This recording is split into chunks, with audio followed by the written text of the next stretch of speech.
Morning. Ready na para umuwi na sa Ormoc.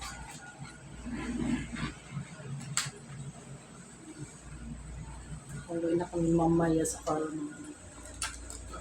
Mga 4 ang bus papuntang Ormoc. Gagala muna kami sa kaibigan nila.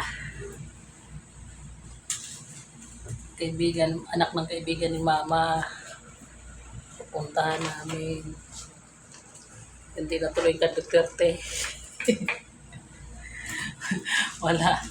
Nawala ang ka-Duterte. Natuloy ba? Wala pang driver ng taxi. Kilala daw niya si Duterte kaya pupunta daw kami. Wala pa. Busy in action.